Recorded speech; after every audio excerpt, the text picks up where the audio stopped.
L'enseignement, il est d'abord humain. Je crois que ce qui m'a frappé le plus, c'est d'abord les conditions carcérales dans les prisons camerounaises et en particulier celle de Kondengui. J'ai été frappé de voir beaucoup de mes compatriotes, parfois mineurs, incarcérés dans des conditions à la fois humaines et juridiques inacceptables. J'ai vu des gens détenus depuis 5 ans au minimum, sans jugement. J'ai vu des personnes, notamment des jeunes gens, qui n'avaient pas d'avocat et qui pour certains étaient condamnés, qui avaient été condamnés à 25 ans de prison sans avocat. Notamment nos jeunes frères accusés de terrorisme dans les conflits à l'extrême nord, notamment sur la question de Boko Haram. Et donc, je considère qu'il y a une urgence, non seulement en matière de respect des droits de l'homme, notamment en matière de procédure, mais également, surtout, en matière de conditions de vie des prisonniers dans les prisons. Je voudrais préciser à ce sujet qu'il est totalement inacceptable que des prisonniers au Cameroun,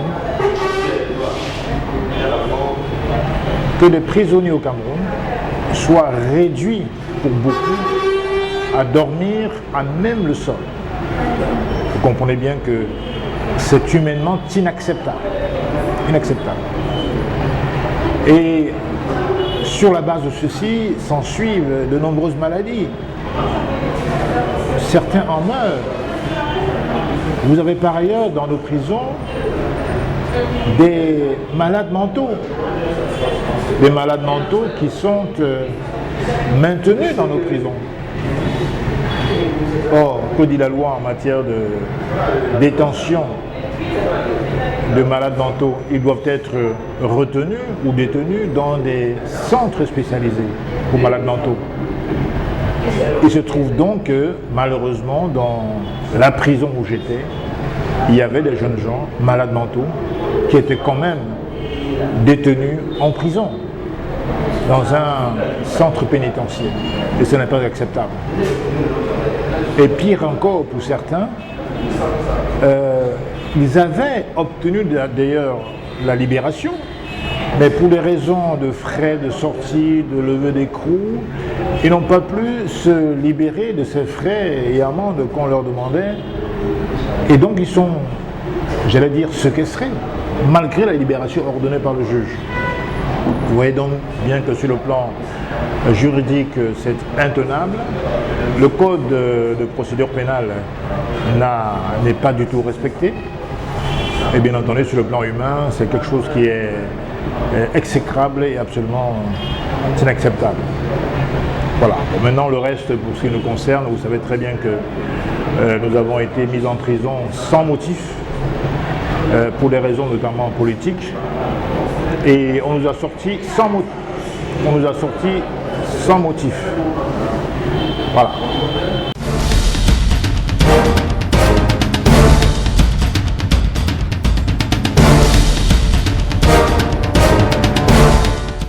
Je crois que sur les marches blanches, il y a un communiqué qui a été publié, rendu public il y a quelques jours par le président national, qui rappelait que la résistance, bien entendu, continue.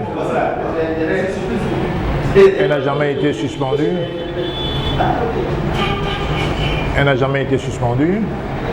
Ni supprimée, bien entendu. Donc cette résistance ne peut exclure, ou n'exclut pas en tout cas, les marches pacifiques. Je tiens à rappeler que les marches du MRC ont toujours été pacifiques. Il n'y a pas de raison qu'elles changent, que la nature de ces marches change. Le président Kamto l'a rappelé. Nous pensons que les revendications qui étaient les nôtres sont les revendications d'actualité. La question de la réforme du code électoral est d'actualité. Elle est même centrale pour les futures échéances auxquelles vous faisiez allusion tout à l'heure.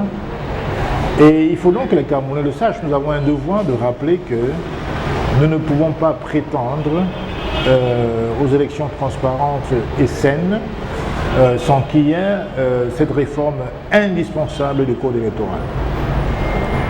Ça, on doit se le mettre en tête.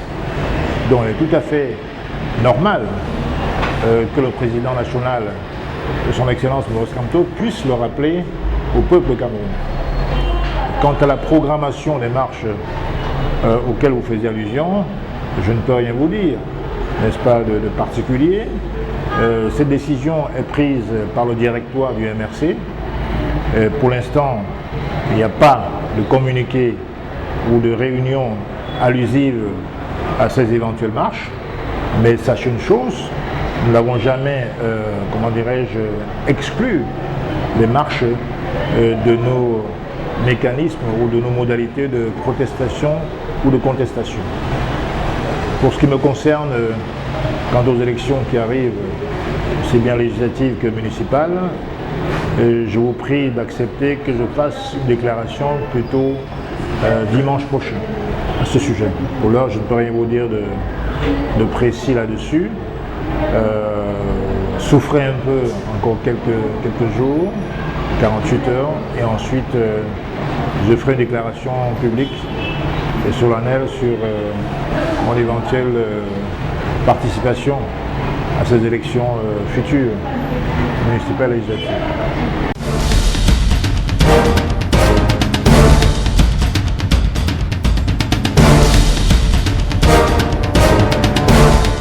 Je crois qu'il n'y a jamais eu de grand dialogue.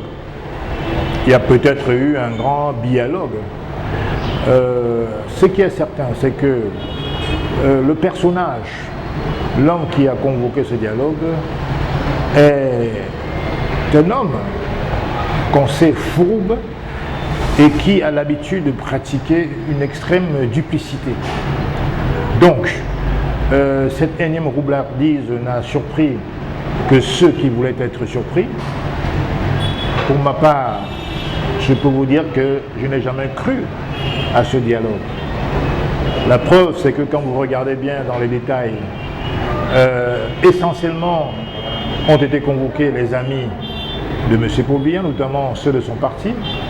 Les ministres ont été convoqués.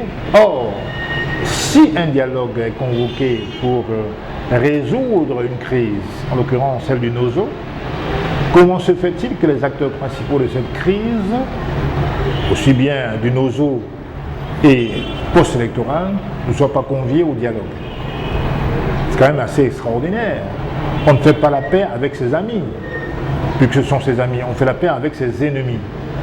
Dans le bon sens minimum voudrait que on puisse convoquer les protagonistes de cette crise du Nozo.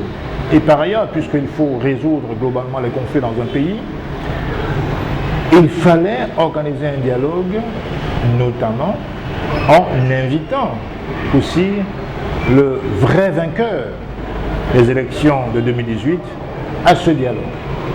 Ça n'a pas été le cas, j'en suis navré, donc il ne pouvait s'agir d'un dialogue. C'est la raison pour laquelle je parle de bialogue.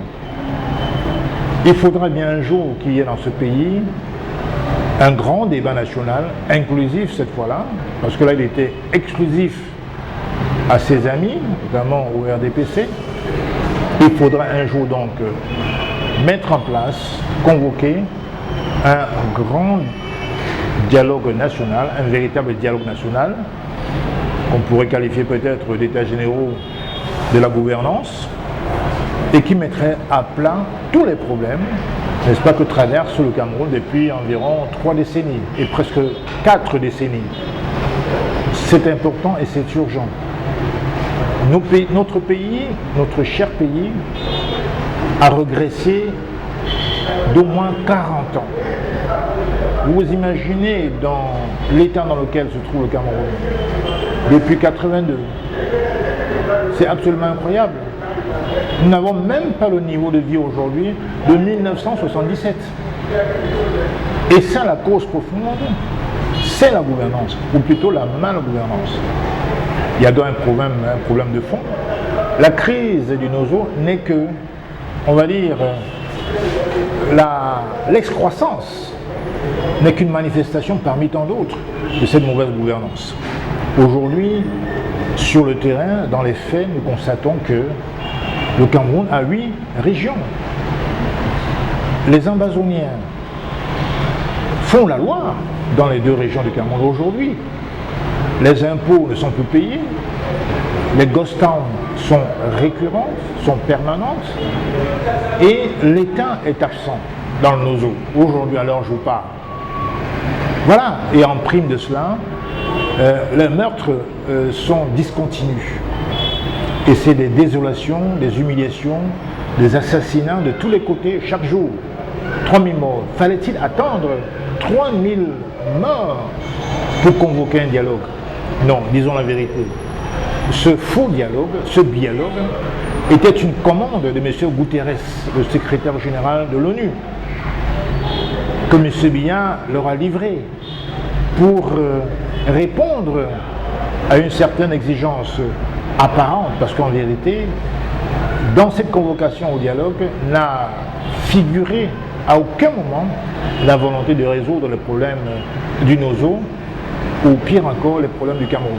Donc voilà l'état actuel de la situation. Il ne faut pas que les Camerounais se laissent abuser, se laissent fourvoyer. Notre combat, c'est un combat d'avant-garde. Ce n'est pas un combat pour des personnes ou pour des individus.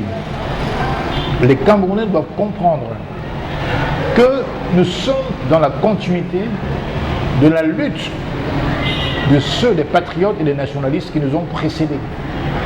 Le Cameroun va se relever. Le Cameroun doit se relever. Mais il ne doit se relever qu'avec l'engagement de ses fils et de ses filles. L'engagement dans la lutte pour la libération. Le peuple ne peut se libérer que par lui-même. On n'a pas besoin d'expédients. On n'a pas besoin de la communauté internationale pour libérer notre pays de sa malgouvernance. Si nous choisissons d'être complices de la malgouvernance, de la dictature, assumons-le. Pour ma part, j'ai choisi d'être un acteur de la lutte pour la libération de mon pays. Nous sommes dans une néocolonie. Il n'est pas question qu'on recule devant quelque sacrifice que ce soit. Nous avons le devoir de nous engager, de nous donner, s'il le faut, en holocauste pour notre pays. En tout cas, c'est ma position. La prison ne peut pas me briser. La prison ne peut pas m'humilier. La prison ne peut pas me dégrader. La prison a renforcé mes convictions. Mes convictions que le sacrifice, le Cameroun mérite bien le sacrifice de ses enfants. Si c'est ça le prix à payer, je suis prêt à le payer. Si c'est ça le prix à le payer, je suis prêt à retourner en prison. C'est pour mes idées qu'on m'a jeté en prison. Pour ces mêmes idées, je suis prêt à y retourner. Il faut que les Camerounais le sachent. Il faut que le système Biya le sache. Je n'abdiquerai pas. Je ne reculerai pas. Je n'abandonnerai pas. Le combat, c'est jusqu'au bout. Il n'est pas fait à moitié, il n'est pas fait à 50%, même pas à 99%, il est à 100%. On se relève ou on meurt.